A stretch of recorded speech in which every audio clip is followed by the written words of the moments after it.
વિદ્યાર્થી છું. મારું નામ ભાર્ગવ છે. હું એક સરસ મજાની વાર્તા કરીશ. ચાલો આપણે વાર્તા સાંભળીએ. એક મોટું તળાવ હતું. એમાં બે હંસ ને એક કાચબો રહેતો હતો. કાચબો બહુ લપટ્યો હતો. તે કઈએ ઉનાળાનો સમય હતો ને ત્યારે પાણી પર તળાવમાં ઓછું હતું. ત્યારે બે હંસે કીધું કે આપણે અહીંયા ઉનાળાનો સમય છે ને પાણી પર ઓછું છે એટલે આપણે બીજા તળાવે જઈએ.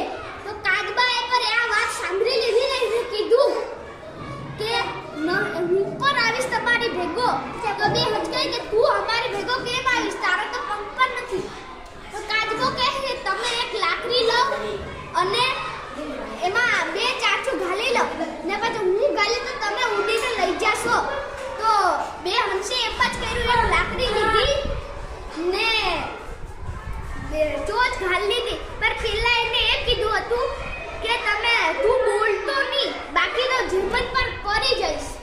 તો કાચબાએ કીધું હા હું નહીં બોલીશ. તો બે હંસે લાકડી મોઢામાં ઘાલી ને કાચબાએ પર ઘાલી ને એ ઉડીને જતા હતા. પછી કાચબાને બોલવાનું મન થતું હતું પણ એ બોલ્યો નહીં ને પછી એ બોલવા જતો પડી ગયો.